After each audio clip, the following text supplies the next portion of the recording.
Hi అండి.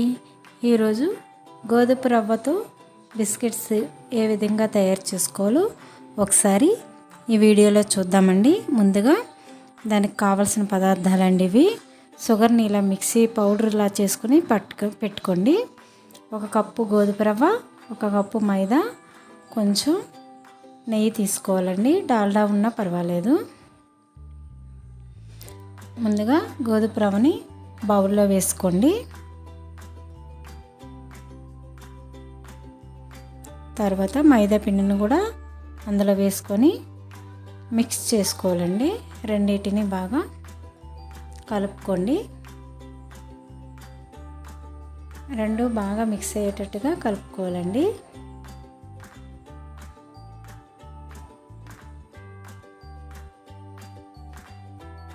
అందులో కొద్ది నెయ్యి కూడా వేసుకోండి. డాల్డా ఉన్నా వేసుకోవచ్చండి.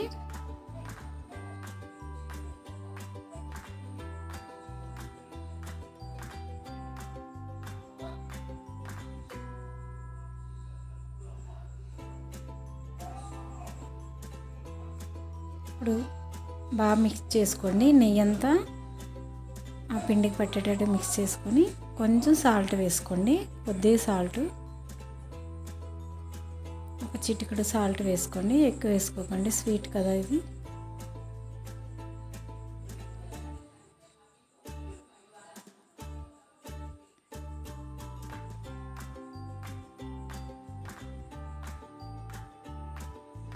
ఇప్పుడు ఇలా బాగా మిక్స్ చేసుకున్నాక ఇందులో షుగర్ పౌడర్ యాడ్ చేయాలండి.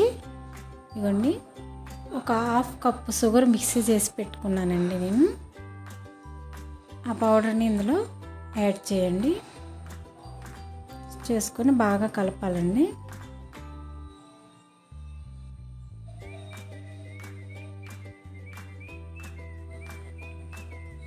ఇలాగా చూడండి, ఈ ముద్ద చపాతీ ముద్దలాగా కలుపుకోండి.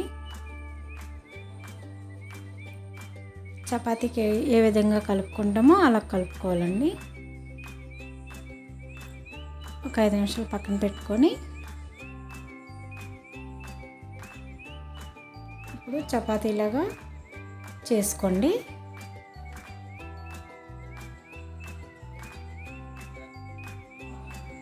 కొంచెం దలసరగా చేసుకోవాలండి. ఇది తిక్కుగా ఉండాలి. బిస్కెట్స్ కదా, పలచగా చేసుకుంటే పొంగుతాయండి.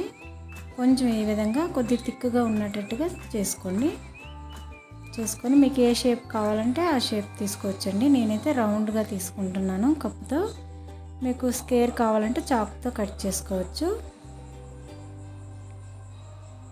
ఇలాగ రౌండ్గా అన్నీ చేసుకోండి. చూడండి, ఈ విధంగా ఉండాలి. కొంచెం తిక్కుగా ఉండాలండి. అన్నీ ఇలాగా కట్ చేసి ఒక ప్లేట్లో తీసుకోండి.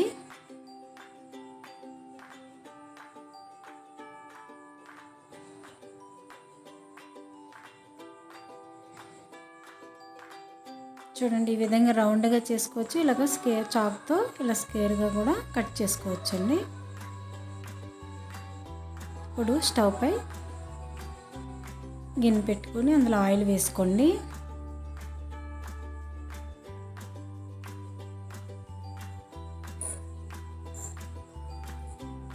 వేయించడానికి సరిపడినంత ఆయిల్ వేసుకోండి. ఇలాగ మీడియం ఫ్లేమ్లో పెట్టుకోవాలండి. మంట హై ఫ్లేమ్లో పెట్టుకోకూడదు. మీడియంలో పెట్టుకొని ఇవి వేయించుకోండి.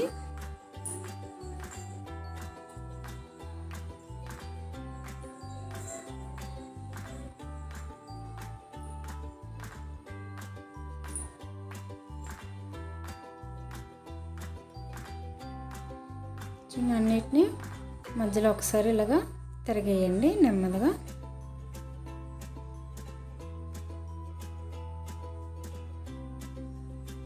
కొంచెం వేయించుకున్నప్పుడు కొద్దిగా తిరిగేసినప్పుడు జాగ్రత్తగా తిరిగేయండి. ఇలాగా ఈ కలర్ బ్రౌన్ కలర్ వచ్చినంత వరకు ఒక ప్లేట్లో తీసుకోండి. వచ్చాక కొంచెం వేడిగా ఉన్నప్పుడు మెత్తగా అనిపిస్తాయండి, తర్వాత క్రిస్పీగా మారుతాయి. చల్లగా అయిపోతే క్రిస్పీగా వచ్చేస్తాయండి. సర్వింగ్ ప్లేట్ తీసుకొని ఇలా పెట్టుకోండి. చల్లగా అయిపోతే క్రిస్పీగా వస్తాయండి బిస్కెట్స్. వేడిగా ఉన్నప్పుడు మెత్తగా ఉంటాయండి. చూడండి బిస్కెట్స్ అన్నీ రెడీ అయిపోయి.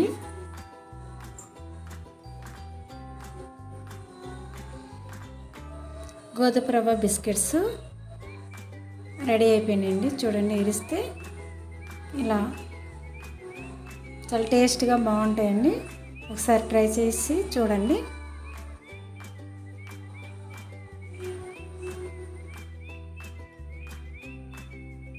Thank you.